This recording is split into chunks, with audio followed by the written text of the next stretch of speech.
What if surviving on nothing but instant noodles could spark a movement that feeds thousands? Rain pelted the dented roof of their faded camper van, each droplet drumming a reminder of how Mara and Milo Liang had spent years huddled together. Warm only from steam rising off neon packaged soup, they were 17 when their parents vanished one autumn night, leaving behind a note scrawled in hasty cursive and two half-empty bowls of the cheapest ramen they could find. That night marked the end of childhood's safety and the beginning of a ritual that both comforted and defined them. Mara knelt on a threadbare rug, the rubber sole of her sneaker pressing into the damp vinyl floor. She measured precisely 260 milliliters of simmering water, allowing it to boil around the brittle noodles. Around her, the tiny van smelled of mildew, gasoline, and dry wheat. Milo sat across from her, back braced against the metal frame, listening to the hiss of the radiator struggling against the chill. He reached out to tuck a loose strand of chestnut hair behind Mara's ear, an almost forgotten gesture of their childhood. Each slurp carried memories of poverty's sting, the time they'd traded their last warm socks for a single pack of noodles, or when Mara had cured Milo's asthma flare with nothing but rapid breaths and whispered reassurances until help arrived. Yet in those same slurps lay comfort, ritual, and an unspoken vow. The noodles weren't merely food. They were a lifeline binding two souls against the world's indifference. Lightning flashed beyond the cracked window. Mara closed her eyes, recalling their grandmother's gentle voice beneath a porch light years earlier. "Promise me," she had said, pressing warm hands to their small faces, "that you will never let hunger, your own or another's, go unanswered." At the time, it sounded like a bedtime proverb. Now, it resonated like destiny. When the bowls were empty, they lingered in silence, letting the warmth seep deep. Sleep would come with exhaustion's weight, but tomorrow the rain would still fall, the city still wait, and their promise would whisper again, "Survive today, and somehow feed another soul." At first light, the damp dawn air stung Mara's lungs as she climbed down from the van. Milo followed, cradling their grandmother's old recipe notebook against his chest. Inside, the first page bore her looping script: "Feed a hungry heart, and you nourish the soul of the world." Mara paused at a cracked pavement tile, tracing the faded ink with trembling fingers. That promise, spoken beneath a porch light years before, now pulsed like a mission statement in her veins. They made their way across cracked sidewalks to the downtown community kitchen, where volunteers labored over vats of oatmeal and trays of toast. Mara tucked the notebook inside her jacket. Milo approached the volunteer coordinator, voice steady despite his nerves. "We'd like to help," he said simply. A raised eyebrow from the coordinator turned to a small, surprised smile. By midday, the twins were elbow-deep in the sudsy water, rinsing plates that trembled under the weight of countless breakfasts served. Between rinses, Milo whispered to Mara, "Grandma said feeding one soul is enough to start a ripple." Mara nodded, recalling the warmth of their grandmother's kitchen, the scent of simmering broth, the clink of porcelain bowls, the laughter that echoed off patterned walls. Here, in this white-tiled room, they could amplify that warmth. Each clean plate felt like a stave in a grander hymn. When the breakfast rush waned, Mara slipped into the supply room and retrieved 3 unopened bulk packets of ramen donated last week. She carried them to the kitchen floor, where Milo was ladling soup into bowls. Together, they improvised. Fresh spinach wilted into the broth, sliced mushrooms added earthiness, and a dash of garlic powder lent depth. It wasn't their grandmother's exact recipe, but it carried her spirit. They set up a small table by the serving line, pinning a handwritten sign, "Tonight, free ramen supper for all." Word spread quickly through the kitchen's network of volunteers. By evening, a line snaked outside the door, students without enough to eat, day laborers nursing sore backs, parents juggling midnight shifts, one by one. Mara and Milo ladled bowls heavy with noodles and broth, topping each with a sprig of green onion. An elderly man, stooped by years of toil, pressed a trembling hand to his chest as he tasted the first spoonful. His eyes moistened with gratitude. A young mother kissed her child's forehead, whispering that tonight they would sleep without hunger, nodding their bellies. With every bowl served, the twins felt their grandmother's promise grow heavier in their hearts, a mantle of responsibility rather than a burden of guilt. When the last bowl was given away, Milo closed the notebook with a soft thud. He looked at Mara and saw in her eyes the same fierce determination he felt within himself. They had not only filled hungry stomachs, they had ignited hope. Tomorrow, they vowed, they would feed more, and then even more after that. The first ripple had become a wave, powered by two siblings who refused to let anyone go hungry. Night fell with a crisp edge as Mara and Milo counted the day's earnings beneath a flickering street lamp. Empty aluminum cans and a few crumpled bills lay between them on the cracked pavement, evidence of every hour they'd spent scrubbing dishes and scavenging recyclables. Milo pressed a mittened palm to his forehead, the cold seeping through the thin fabric, while Mara unfolded a small notebook where she'd sketched a rudimentary budget. Bulk noodle packets, a bundle of fresh vegetables, and two portable gas burners borrowed from a friend in the shelter. They walked to a back alley behind the community center, their chosen stage for tonight's test run. Mara hoisted the gas burners onto a pair of overturned milk crates. Milo positioned two well-worn pots atop the flames. The hiss of igniting propane mingled with the distant rumble of traffic. Mara poured water into one pot, watching it tremble with heat before adding noodle bricks, a handful of chopped carrots, and wilted spinach she'd rescued from market discard bins. Milo stirred in a pinch of seasoning, his movements deliberate after years of perfecting the noodle-to-broth ratio. With the first pot simmering, Mara set out paper bowls on a folding table. The metal legs groaned under the weight of supplies, but the twins pressed on, their breath visible in the cool air. A trickle of curious onlookers, students seeking a free meal, day laborers off the clock, and a grandmother clutching a faded purse, gathered in a loose semicircle. Mara ladled the first bowl and handed it to a young man whose shirt bore paint stains. He sniffed the broth, then lifted the bowl with a reverent pause before taking a tentative sip. His eyes widened, and a soft thank you slipped into the night. Encouraged by that small victory, Milo moved faster. 2 bowls, 4 bowls, until the line stretched beyond the halo of the street lamp.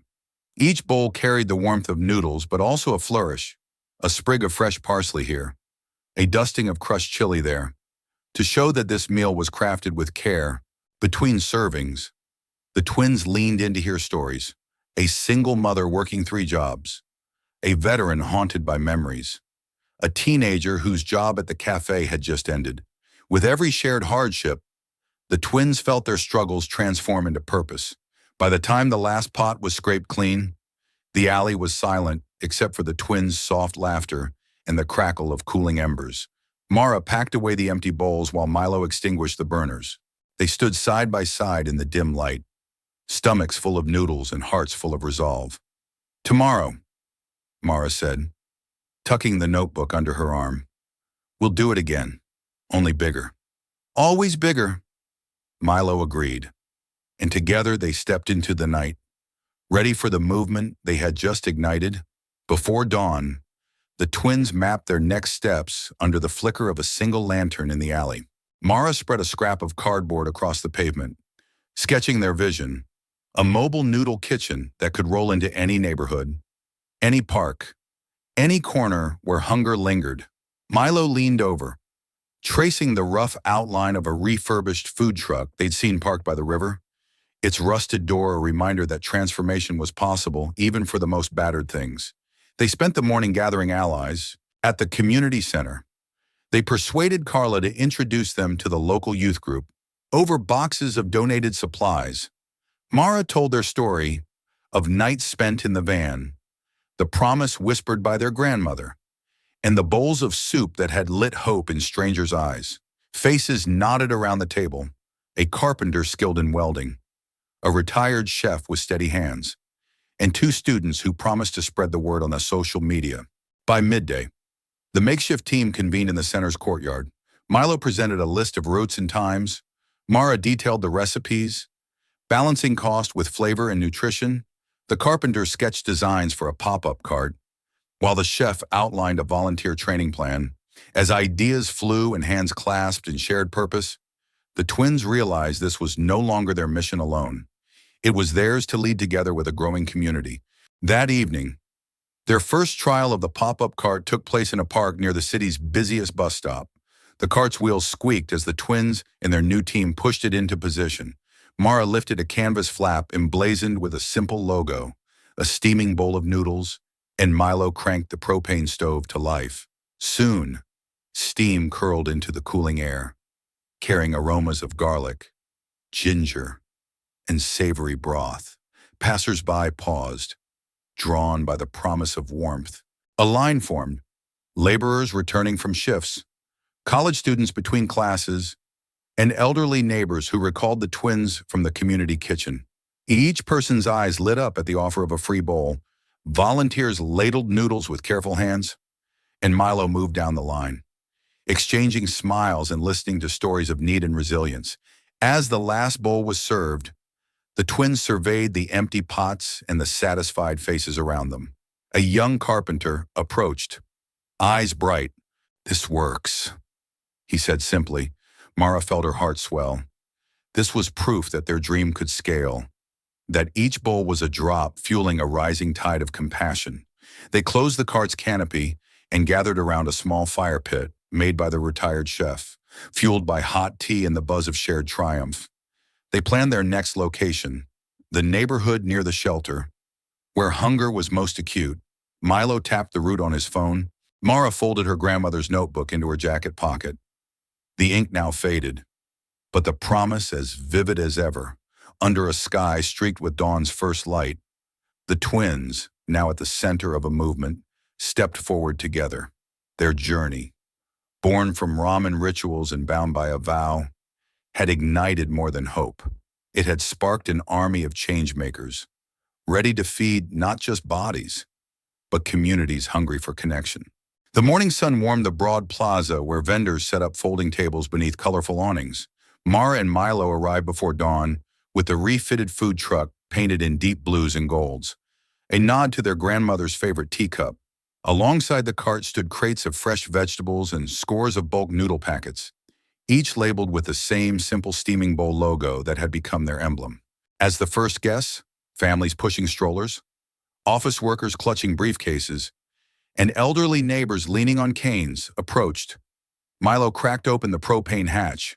The hiss of gas lit two powerful burners, and he and Mara sprang into synchronized motion.